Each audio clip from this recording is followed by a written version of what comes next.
السلام علیکم۔ حنیف سلیمان آپ سے مخاطب ہے۔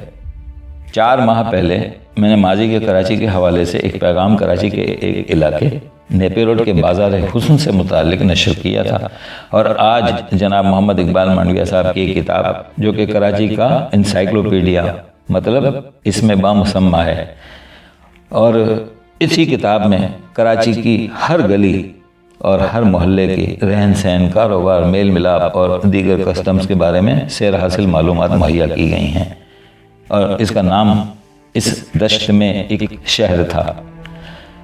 اس سے ایک مضمون بازار حسن کا منتخب کر کے اپنی آواز میں نشر کر رہا ہوں، جو کہ دلچسپی سے خالی نہیں ہے اور آپ کو ایک ہی نشست میں سننے پر مجبور کر دے گا۔ ایک بات کی وضاحت کر دوں کہ میرا مقصد اس پیغام کو نشر کرنے کا صرف اور صرف یہ ہے کہ کراچی کے یعنی ماضی کے کراچی میں اس مخصوص علاقے کے متعلق معلومات کی فراہمی ہے، نہ کہ کچھ اور۔ لیکن اس سے پہلے میری وہی درخواست کہ اگر آپ نے ابھی تک میرے اس یوٹیوب چینل کو سبسکرائب نہیں کیا ہے تو برائے مہربانی سبسکرائب کر لیں اور بیل آئیکن بھی دبا دیں۔ جزاک اللہ۔ یہ پیغام چونکہ تھوڑا طویل ہے، اس لیے اس کے دورانیے کو 3 حصوں میں تقسیم کر کے نشر کروں گا۔ برائے کرم توجہ سے پورا پیغام سنیے گا۔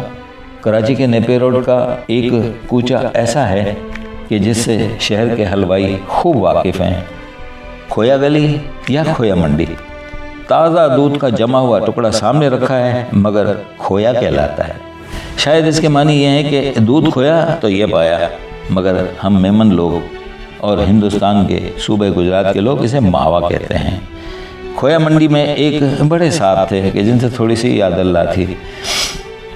وہ بازار کی دلچسپ باتیں بتاتے کہ دیکھو وہ جو سامنے کیواڑ نظر آ رہا ہے، اب تو اس میں دریوں کا گودام ہے، کبھی اس میں چنی بائی کا کوٹھا تھا۔ جب وہ گاتی تھیں یا تو لوگ مبہوت ہو جاتے یا پھر واہ واہ کرتے، مگر جب تک چنی گاتی اپنی جگہ سے ہل نہیں سکتے۔ یا پھر وہ جو سامنے گیلری ہے، یہ شمی مارا کا گھر تھا، جہاں سردار ہند آتے تھے کہ جنہوں نے بعد میں شمی مارا سے شادی بھی رچا لی تھی۔ اچھا، شادی پر یاد آیا کہ شمی مارا کی شادیوں نے بھی خوب شہرت پائی تھی۔ 1965 کی جنگ کے بعد جب پوری قوم فتح کے نشے میں سرشار تھی، شمی مارا کی شادی کی خبر اڑی۔ اچھا، کسی اخباری نمائندے نے ان سے سوال کر لیا کہ میڈم کیا آپ نے شادی کر لی ہے؟ تو میڈم نے کہا بالکل نہیں، میں تو اس مجاہد سے شادی کروں گی جو وادی کشمیر پر پاکستانی جھنڈا لہرائے گا۔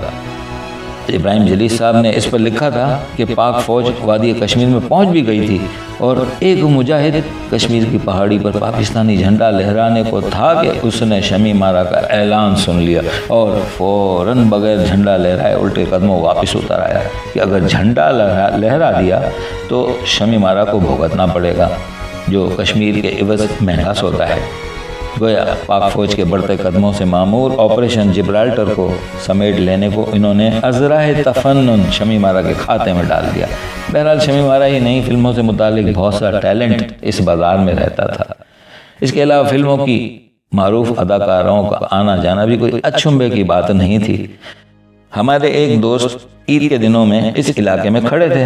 اچھا، کیا دیکھتے ہیں کہ 4 خوبصورت لڑکیاں انتہائی چست لباس میں سڑک پار کر رہی تھیں، جن میں سے ایک نے سر پر دوپٹہ جما رکھا۔ لوگ ہیں کہ ان کی جانب متوجہ ہیں۔ انہیں حیرت ہوئی کہ نیپی روڈ پر یہ نظارہ تو معمول کی بات ہے، اتنی دلچسپی کیوں؟ اصل بات یہ تھی کہ ان لڑکیوں میں سے جس نے سر پر دوپٹہ جما رکھا تھا وہ بابرہ شریف تھی، جو اپنی خالہ سے عید ملنے آئی تھی۔ بابرہ شریف فلموں میں کامیاب ہو کر لاہور منتقل ہونے سے قبل اسی محلے کی شمشاد منزل کی دوسری منزل پر رہتی تھی۔ بندرگاہ سے نزدیک تر ہونے کی بنا پر شپ کریو اور بیرون ملک مسافروں کے لیے پرکشش تھا۔ سٹی اسٹیشن سے نزدیک تر یہ علاقہ اندرون ملک کے مسافروں کے لیے بھی پسندیدہ تھا۔ دوسری جانب بلوچستان اور ایران سے آتی بسوں کا اڈا بھی نزدیک تھا۔ اسی سبب اطراف میں بے شمار رہائشی ہوٹل تھے۔ یہاں شراب خانے اور کوٹھے مختلف المعیار کے تھے۔ تماش بین کس قدر مہذب اور خوش ذوق تھے، اسی اعتبار سے وہاں مجرا بھی ہوتا تھا۔ نیپی روڈ کے کوٹھوں پر ادبی چیزیں بھی گائی جاتی ہوں گی۔ مگر ایسے کوٹھے بہت کم تھے۔ اول تو اس کلاس کے تماشبین کہاں، اور اگر ہوں بھی تو نظر کرنے کو قرارے نوٹ کہاں سے لے آئیں۔ پھر بھی ایسے بالا خانے تھے ضرور، مگر زیادہ تر کوٹھے تھے جو سیکنڈ کلاس کے زمرے میں آتے ہیں، جہاں اگر کوئی یہ سمجھے کہ وہاں اس طرح کا مجرا ہوتا ہوگا جو فلموں یا ٹی وی ڈراموں میں دکھایا جاتا ہے، تو یہ اس کی بھول تھی، اس لیے کہ فلم بند کیے ہوئے منظر میں ماہر مغنیاں اور رقاصہ، اعلیٰ کلام اور موسیقی سے مزین رقص 10 مرتبہ ری ٹیک ہو کر پیش کیا جاتا تھا، جو یہاں نظر نہیں آ سکتا۔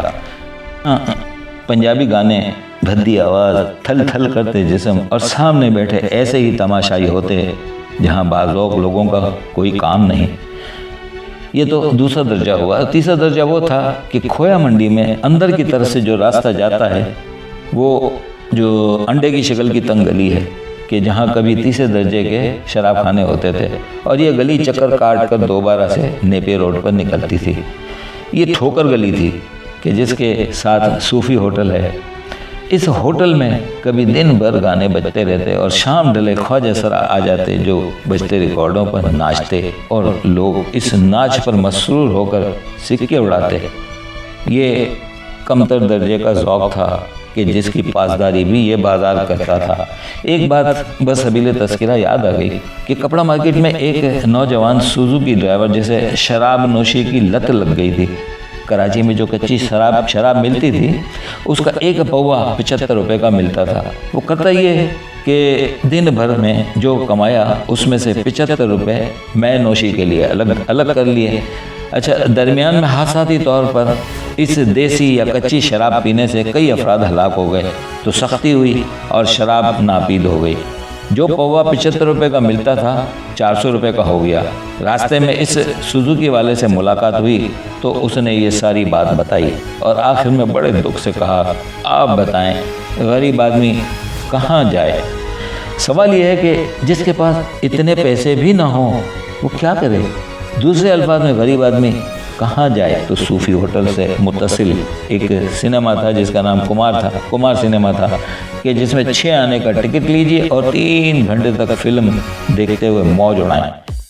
نگار سنیما بھی جو دراصل نشتر روڈ پر تھا، اس کا 6 آنے والا گیٹ بھی نیپی روڈ پر کھلتا تھا۔ کمار اور نگار بھی تقسیم سے قبل کے سنیما ہیں۔ کمار سنیما کا جو نام تقسیم سے قبل تھا وہ مجیلا ناٹک گھر، اور نگار سنیما کا اصل نام پربھات سنیما تھا۔ آج کے پیغام کو یہیں روکتا ہوں، اور انشاءاللہ اگلے پیغام میں اسی سلسلے کو آگے لے کر چلوں گا۔ مجھے امید ہے کہ آپ کو یہ پیغام پسند آ رہا ہوگا، تو اگر پسند آ رہا ہے تو لائک کر دیجئے گا اور اس کو شیئر بھی کر دیجئے گا تاکہ دوسرے بھی سن کر اس سے محظوظ ہوں۔ السلام علیکم ورحمۃ اللہ وبرکاتہ۔